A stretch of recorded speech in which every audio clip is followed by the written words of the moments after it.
Is up, y'all? Welcome back to episode 48 of That's No Moon Pod,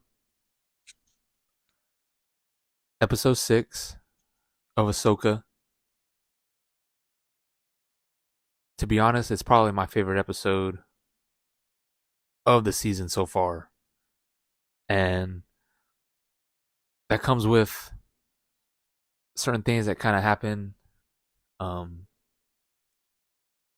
Kind of how last week's is just this crazy Anakin explosion. And then this episode just to me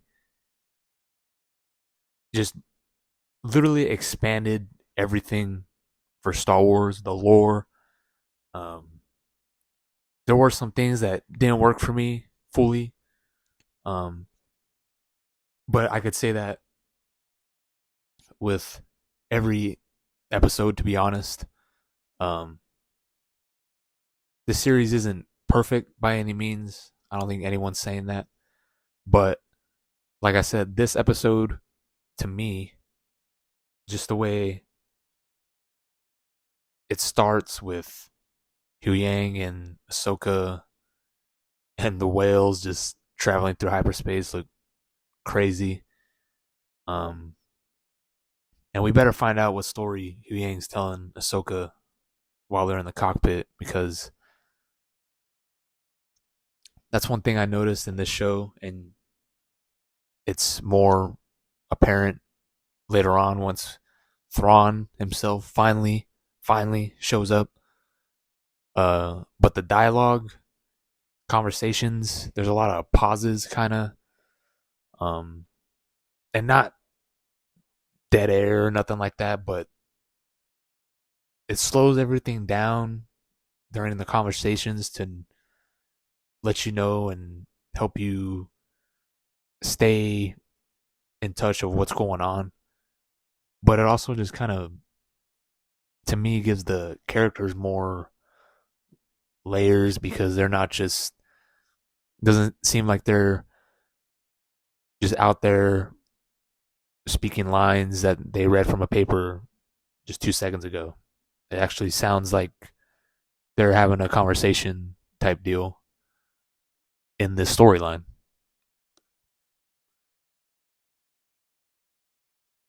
And Balin and Shin are easily my two favorite characters in the whole series. It's Ahsoka's show. I like Yang. I love Ahsoka. We got Anakin back. Um, Thrawn. I don't know. Thrawn came in with some heat. Um, I'll get into him later. I'm stoked to talk about him.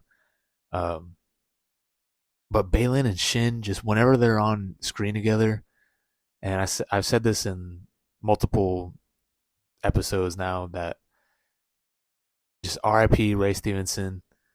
Um, just when they're on screen together, him especially, but even her, they're just captivating. The way they speak, the way he speaks. He talks just like Qui-Gon to me. Just like if Qui-Gon really didn't care. Um and he just kind of gave in and like whatever with the Jedi. I feel like this is kind of how Qui-Gon would sound in a way, just the way he speaks. And I'm not saying he was Qui-Gon's whatever, or if he even knew Qui-Gon, but to me, that's the way he sounds with his voice and the way he uses his words. Um, and takes his time during his speeches. Uh, some people are saying that Balin might turn good, or thinking that, and I don't know if I'm down with that, but at the same time, I am. There's a lot. This episode just not only expanded the lore and just the whole galaxy in general, but there's just so much now where we could go from here, and speculations. I don't care about leaks, but speculations and the theories and whatever. That's what, to me, also makes Star Wars fun. Is trying to figure out what's gonna happen, right? Um, Imagine back then seeing A New Hope or Empire Strikes Back, and after Empire, what's gonna happen in Return of the Jedi? This episode just brought a lot of that feeling to me. Um, Once we finally get on the planet where I forget what it's called, but with all the dead space whales, the whole kind of space ring around the planet looked crazy. The witches, Dathomir, live action, really creepy, really cool looking. They didn't look too cheesy to me. They could have really looked pretty bad, to be honest, but I thought they did a pretty good job with keeping it pretty creepy. I mean, make it look like the Nun movies or some kind of Conjuring horror movie type, because that's pretty much what how I would imagine they would look like in real life, and they could go crazy with them with the magic. Definitely gonna be talking about them more in a little bit, but just the way we get introduced with them, I feel like they did a good job with setting them up, with making them seem like some kind of legit threat in a way, helping Thrawn and um, Morgan Elsbeth, you know, succeed in this mission that they're trying to do with Thrawn. And I don't know if, like I said, if Balin is gonna, I don't know what Balin's gonna do, but I would say the least part or the least favorite part of this episode to me. And by the way, if you haven't noticed, which you have if you're still listening to this, I put a clip from a recent Call of Duty game that I live streamed on Twitch, and I might start doing this more, maybe putting a full length Warzone, just kind of commentary over it, keeping the pod, which is kind of giving more of a visual to the YouTube portion of this. Let me know what y'all think if y'all dig it. I go on like a little 22 kill streak sniper. It was all right, but anyways, uh, my least favorite part of the episode again is just kind of this Sabine. Um, I feel like people don't like her. Like I like Sabine because it's Sabine. She was never my favorite character in Rebels. It was definitely Kanan and Ezra, Chopper. Those were for sure my favorite characters. Thrawn, of course. Uh, but I like Sabine. Uh, I just don't. I don't know if it's the way they're directing her, the writing, or just her performance. But I think she's doing good with what she's being given. That makes sense. Um, I don't know. It just doesn't. It's not fully landing with me, and I feel like if it's not fully landing with me, who knows her a lot more than probably the average viewer. Um, I don't know. I could be wrong. Maybe she's everyone's favorite character, and I'm, you know. But to me, um, the whole thing, I like her action scene with her and those raiders or whatever. When she goes out looking for Ezra, that scene was cool. She busts out her saber, and she got a cool action scene right there. When she's doing all that, I'm in. I'm here for it. When she's doing her whole John Wick with the saber, on these fools with the blasters, and she got that Mando style fighting. It's cool. Um, I don't know, I just feel like her story's just kind of the whole thing with her trying to find Ezra, and then when we finally do find Ezra, homie was shacking with some snails in little huts, just chilling on this dead planet. Um, it was cool to see Ezra, but that whole kind of I like the snail thing. Uh, I thought those things were cute. I thought they were funny. Um, and why was it being so why was she so mean to that dog thing? I know it took off, but well, you think it's gonna a horse, right? If you're on a horse in the Wild West and you're getting shot at, the horse is dipping and leaving you there if y'all are getting sprayed at by muskets. That little beast thing's gonna do the same thing. Y'all got blasters. She's being all mean to it. That's what I mean. Sabine's not fully likable, I feel like. To me. Let me know what y'all think. And the whole thing with the reuniting with Ezra, and then he's like, you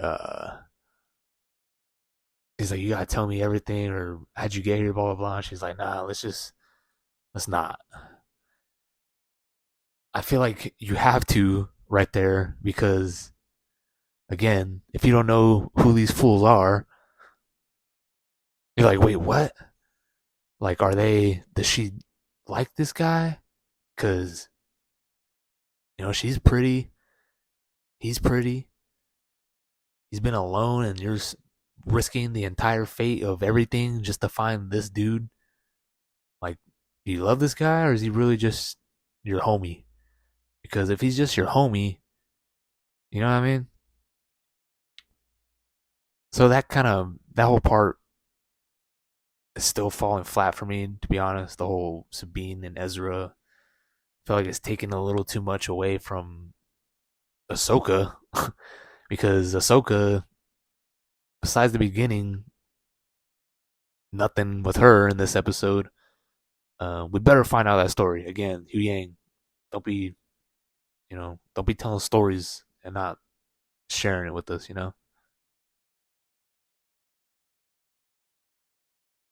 Okay, let's talk about Thrawn.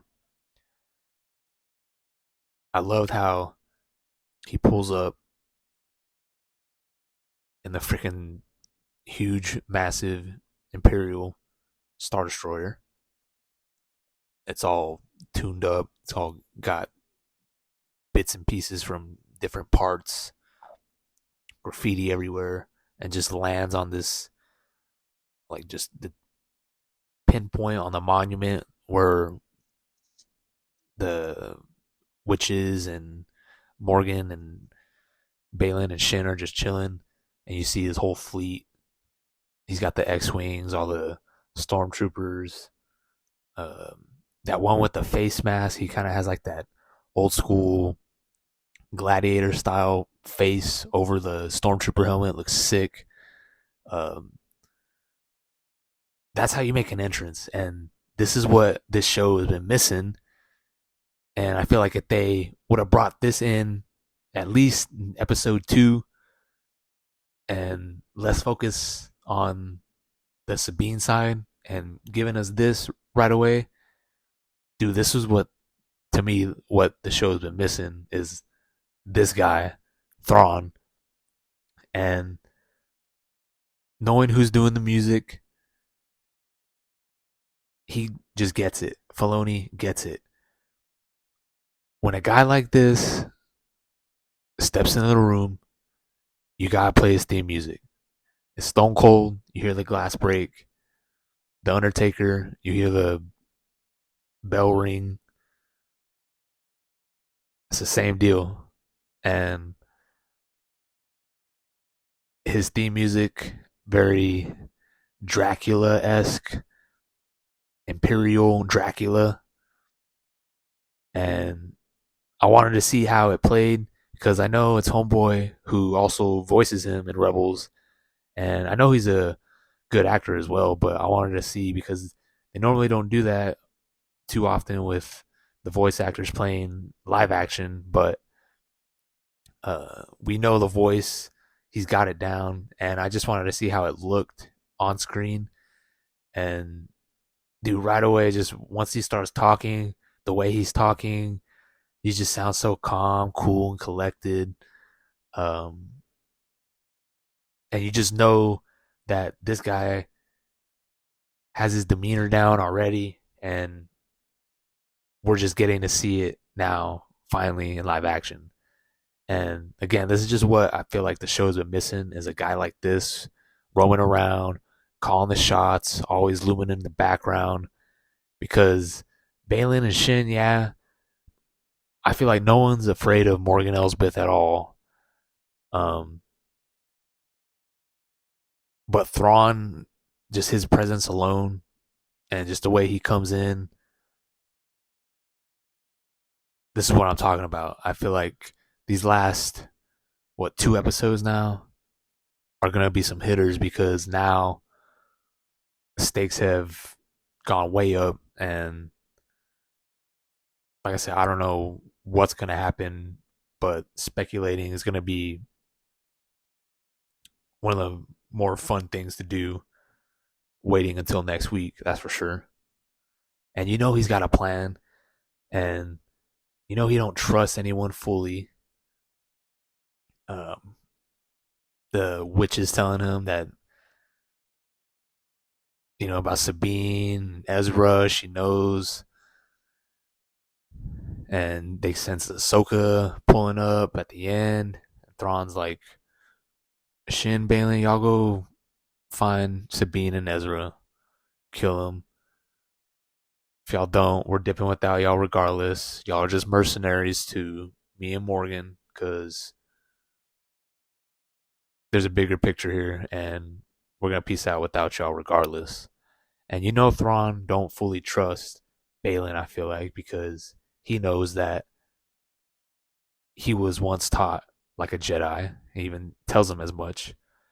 And I feel like Balin might be trying to outsmart Thrawn, trying to play the whole I'll do whatever you say. I'm that guy. You can count on me, but might end up trying to take Thrawn over maybe at the end. But I don't know. We'll see if it. I don't know. See, I'm already speculating right now. But yeah, Thrawn. That's what I'm talking about, dude. It's about time. It's a long time coming, to be honest. And I feel like if you're a Star Wars sweaty, you for sure been waiting for Thrawn live action, and I think they're nailing it so far. Um, yeah, I can't wait for next week's episode. Thrawn telling the witches about the magic, and because I was saying, okay, Thrawn's telling the witches about the magic and resurrection because he's pissed because he thought that they said or knew that Ahsoka was dead, but he's pissed because he thought Morgan would be smart enough to not underestimate a Jedi because, like them, the Jedi are known to resurrect in a way. We all know Force ghosts, the crazy things that Luke does in Last Jedi. Um, Jedi could do some crazy things too without all that dark magic that the witches at Dathomir possess. So if he's talking about resurrecting someone, they're outnumbered right now when it comes to people that got that with the lightsaber. Because they got Balin and Shin. Okay, so they're out there, they'll fight Ezra and Sabine.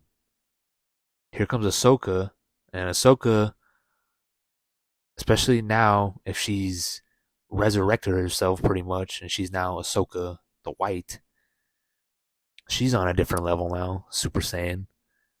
Thrawn's like, okay, who's her master? Give me all her info because I need to know who this chica is that's coming in and about to try to wreck my plans. And once he finds out who she is, he's not going to mess around.